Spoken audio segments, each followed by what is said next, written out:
Picking the wrong realtor in Suffolk can cost you thousands, months of stress, or worse, you end up stuck with someone who sounds confident and can't actually protect you when it counts. In the next few minutes, I'm going to give you a simple checklist to figure out who the best Suffolk realtor is for your situation. Buyer, seller, military relocation, first-time buyer, all of it.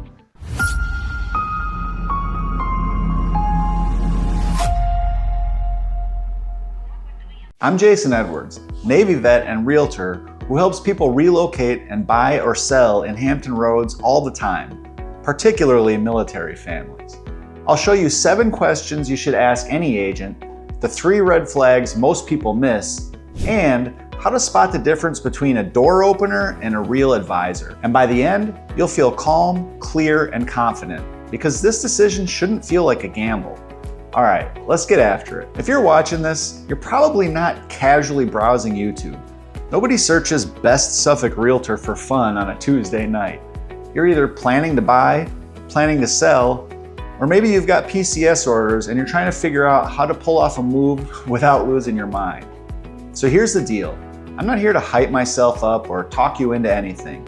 I'm here to give you a simple filter, like a checklist you can run, so you can pick the right agent the first time. Because once you commit to the wrong person, fixing it gets a little more complicated. And quick note, if you're buying or selling in Suffolk or anywhere in Hampton Roads and you want a calm, straight shooting plan, you can call, text, or email me anytime. All my contact information is in the description below. No pressure, just help when you need it. All right, let's build the checklist. Let's start with a little truth that might save you a lot of stress. Best realtor isn't one size fits all.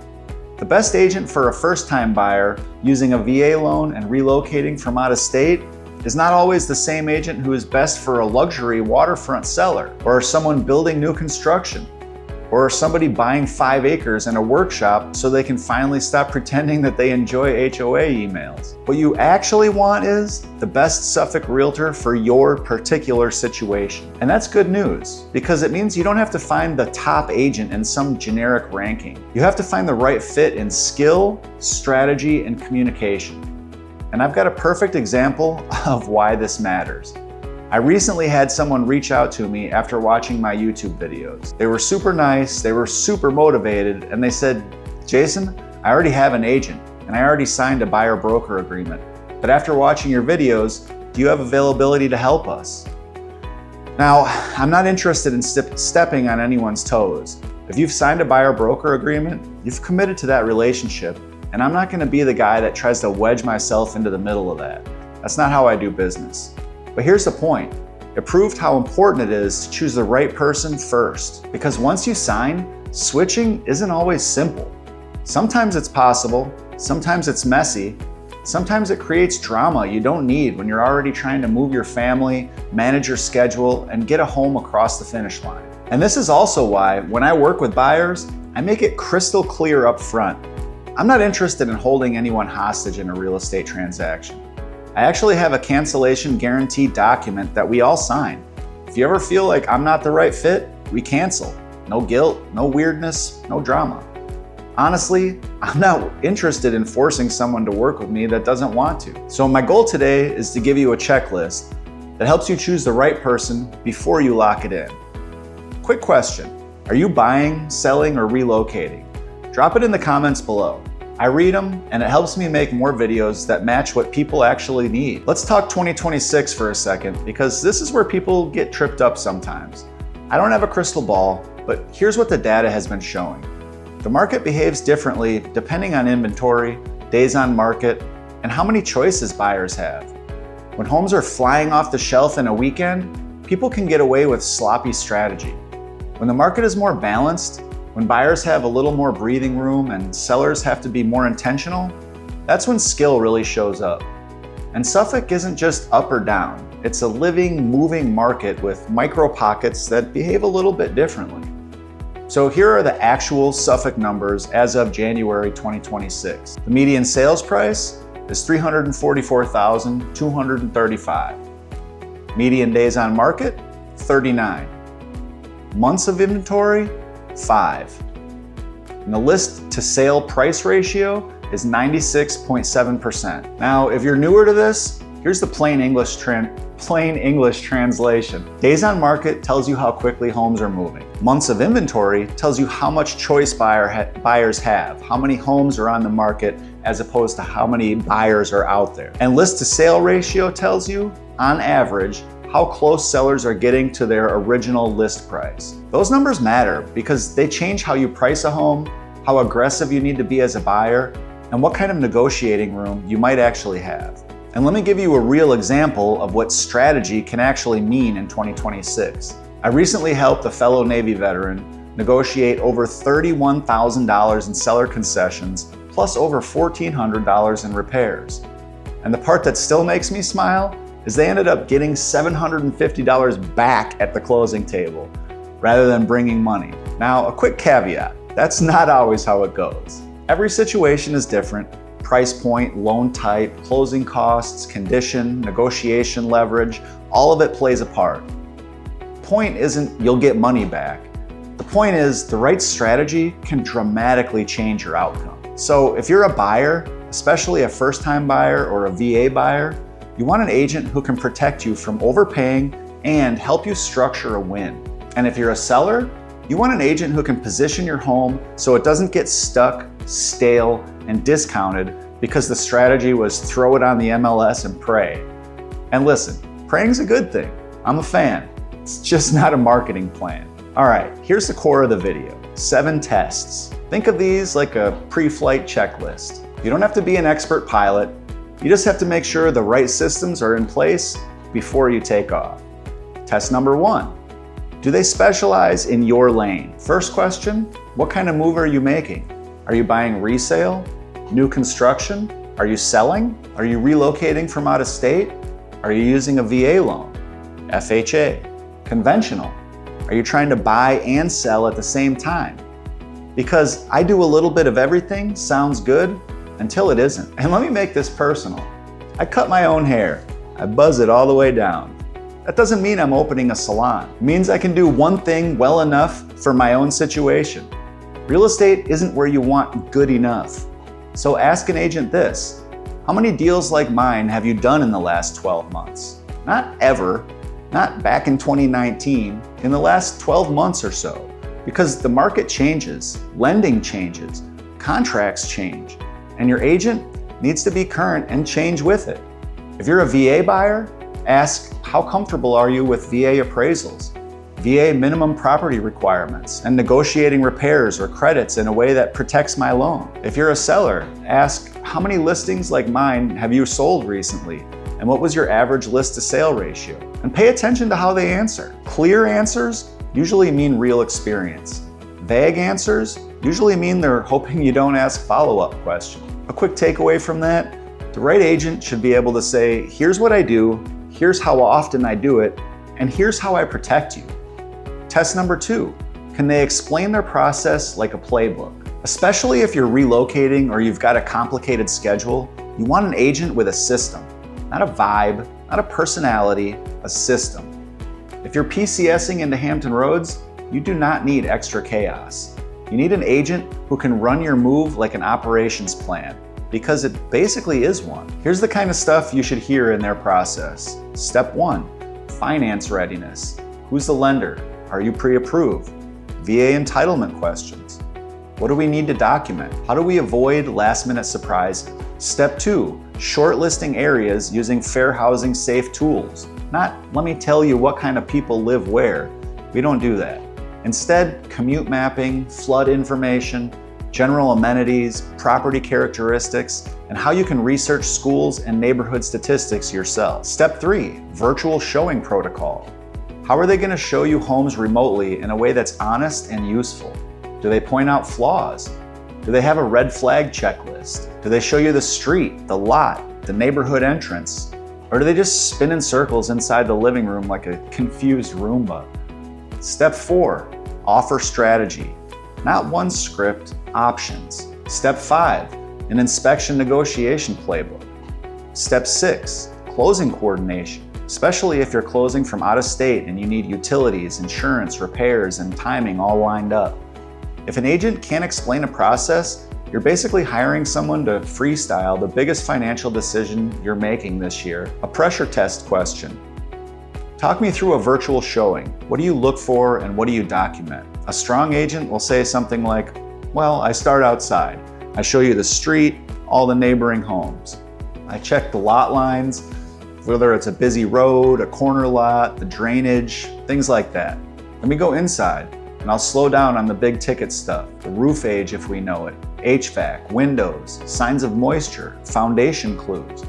And I'll open cabinets and look under sinks because that's where the truth lives. Then they'll have a follow-up system, photos of the electrical panel, the water heater, the attic access, and a quick pros and cons recap so you're not trying to remember everything at 11 p.m. from a hotel room.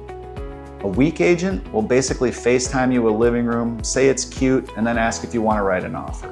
That's not guidance. That's a coin flip with better lighting. So ask them, what does your process look like from pre-approval to keys in hand, and how do you handle remote buyers? A mini takeaway? Process definitely lowers stress. If they don't have a process, you become the process, or the guinea pig. Test number 3. Do they understand Suffolk micro-markets without breaking fair housing rules?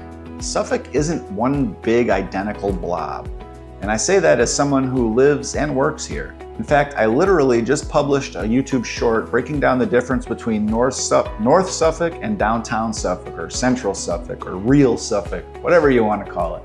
Because even inside Suffolk, the day-to-day experience can feel totally different depending on your commute, type of home you want, and what you do in your normal routine. Here's what a good agent does. They don't tell you what to think.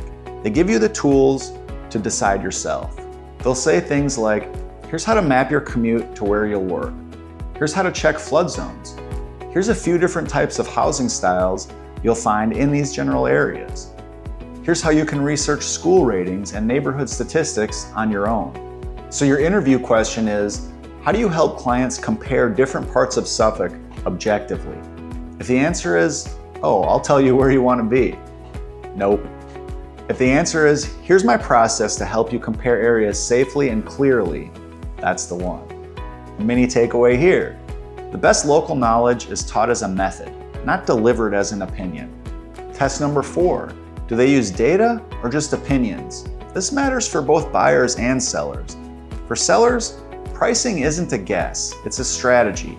And although it's not a scientific process, there's an art to it, there's still a strategy. If you need comps, yes, but you also need to understand what's happening right now. How fast homes are moving, what buyers are reacting to, what's sitting, and why. And buyers, you need an agent who helps you avoid overpaying just because you fell in love with staging and the listing agent wrote a dramatic description like a rare gem in the heart of Suffolk, as if Suffolk is Atlantis or something. Ask sellers, walk me through your pricing process. What numbers do you look at weekly? Days on market, absorption, list to sale ratio? And what tells you it's time to adjust? Ask buyers, how do you decide what a home is worth before we write the offer? What's your method? A good agent will talk about comps, adjustments, concessions, condition, competition, and what buyers have actually been willing to pay recently. And sellers, this is where I'll be blunt. Your first week on the market is your best week on the market. The internet doesn't discover your house slowly. It gets blasted everywhere immediately. So if pricing and presentation are off, you don't just lose time, you lose leverage. Here's a practical seller takeaway. You want an agent who has a 14-day launch plan and a weekly reporting cadence, not just, we'll see how it goes. And the buyer takeaway, you want an agent who can say, here's what this home should sell for, and here's the range of offers that makes sense based on the comps and current competition. Opinions are free. Strategy is what you're hiring. Test number 5. Do they have a negotiation menu, not a single script? This is where a lot of agents fall apart. Some agents have exactly one move, offer full price and hope, or go 10 grand over and waive everything. That's not strategy, that's gambling. In 2026, you want an agent who can give you options based on your risk tolerance. If you're a buyer, that might look like option A, conservative offer with protections, inspection, appraisal, and a clear plan. Option B, a competitive offer with smart terms, Maybe stronger earnest money, flexible closing, targeted concession strategy. Or option C, an aggressive offer but with guardrails, where you're competitive but not reckless. And no, you don't have to use escalation clauses to win. But sometimes that's the right answer. It's all situational. The point is, you want an agent who can explain the trade-offs and recommend the right tool for the market you're in, not just their personal favorite move. If you're a seller, negotiation strategy looks like how we handle multiple offers, how we handle repair requests, when we use credits versus fixes, how we evaluate financing strength without discriminating or making assumptions, how we keep the deal together when something gets weird. Ask this: if we lose the first house, what changes?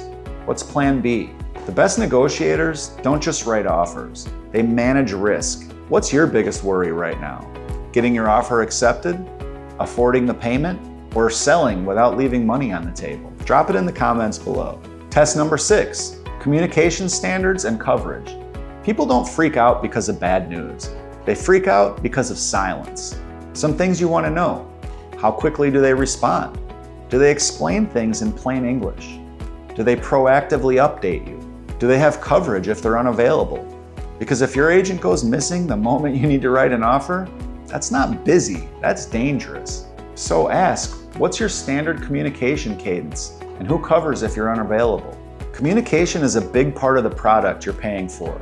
Test number 7, vendor network and inspection strategy. If you didn't know, Virginia is a caveat emptor state, which means buyer beware. That doesn't mean you're on your own. It means it's especially important to do your due diligence, and inspections matter. So one of the biggest differences between a strong agent and a weaker agent is how they handle inspections and problem solve. A good agent has reliable inspectors, reliable contractors, reliable lenders, a strong title company relationship, and a calm, clear process when issues come up. Because inspections aren't just a box to check. They're your chance to find what you can't see on a quick walk. When the inspection report comes back, a weak agent forwards you a 45-page PDF and says, "So, what do you want to ask for?" That's not a plan. A strong agent helps you triage. Safety and structural items first. Major systems second. Roof, HVAC, plumbing, electrical. Moisture and wood destroying issues. Then, the nice-to-have stuff. They'll also help you choose the right negotiation tool, whether you're requesting repairs, requesting a credit, adjusting price, or sometimes walk away if it's a money pit wearing fresh paint. So ask, how do you handle inspections and negotiations? What's your playbook if we find something big? Because the best agents don't panic at inspections, they get organized. If you're thinking about buying or selling in Suffolk or relocating anywhere in Hampton Roads, and you want help building your strategy, all my contact information is in the description below. And if you want a free step-by-step guide to the process, grab my buyer's guide or my relocation guide. They're both linked down below. It'll save you time and stress. All right, quick gut check. 3 red flags that should make you pump the brakes, even if the agent is super nice. Red flag number 1, they lead with hype, not questions. If you sit down with an agent and the first 15 minutes is a monologue about how amazing they are, how many awards they have, and how they're number 1 in the office, but they haven't asked you about your timeline, your budget, financing, fears, or what matters most to you, that's not an advisor. That's a pitch. You want someone who starts by diagnosing, not selling. Red flag number 2, they can't explain a real strategy. If you ask, how do you price a home? Or how do you structure offers? And the answer is basically, we'll just see what happens. That's a vibes-based plan, and vibes don't protect your money. Red flag number 3, they're not transparent about trade-offs. If an agent never mentions risks, like inspection realities, appraisal issues, repair strategy, or resale considerations, then they're not helping you. They're just trying to keep you happy in the moment. A great agent tells you the truth early so you don't get burned later. Let me give you a quick interview script, Suffolk specific, so you can walk into a call and actually know what to ask. If you're a buyer in Suffolk, how do you protect me from overpaying in this market? What's your approach to appraisal and inspection negotiations? How do you help me compare different parts of Suffolk based on commute and lifestyle without just giving opinions? If you're a first-time buyer, what do you do to make sure I'm not surprised by closing costs, repairs, or timeline issues? What does your weekly communication look like once we're under contract? If you're a VA buyer or a military relocation, what's your plan for virtual showings and remote decision-making? How do you coordinate timelines when orders are tight? And what's your experience with VA appraisals and repairs? If you're a seller in Suffolk, what's your 14-day launch plan? Photos, pricing strategy, showing plan? How often will you update me with real numbers, showings, feedback, and market shifts? What's your plan if we don't get traction in the first 2 weeks? And here's the key. You're not just listening to the answers. You're listening to how clearly they explain it. Clarity usually means competence. If you want to be really efficient, here's how to do this in 15 minutes without feeling awkward. Tell them up front, hey, I'm interviewing 2 or 3 agents. I'm not looking for perfection. I'm looking for fit and a clear strategy. Then you score them on 6 things. Their process, do they have steps? Their data, do they use real numbers? Negotiation, do they have options and a plan? Communication, do they set standards? Local knowledge, can they explain Suffolk clearly? Problem solving, do they have a network and an inspection plan? And by the end of that call, you should feel calmer, not more confused. Because if they overwhelm you with jargon, rush you, or dodge questions, imagine how that feels when you're under contract and the inspection report drops. If you want me to make a simple, downloadable realtor interview scorecard, comment scorecard below. If enough people want it, I'll put it together. And the last point, and this is pretty important here in 2026, you should be able to audit an agent before you ever meet them. When an agent consistently teaches on YouTube, on social media, on blogs, it gives you proof of how they think. Do they explain the process clearly? Do they talk about real issues like inspections, negotiations, and closing costs? Do they stay fair housing compliant and focus on tools, not stereotypes? Do they show the area in a helpful way?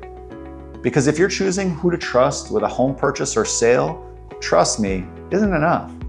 Proof is better. All right, just a quick recap. The best Suffolk Realtor in 2026 is the one who fits your lane, has a documented process, understands Suffolk micro markets, uses data instead of vibes, negotiates with options, communicates like a professional, and treats inspections seriously, especially in a caveat emptor state. Run the 7 tests. Watch for the 3 red flags. Interview 2 or 3 agents before you sign anything.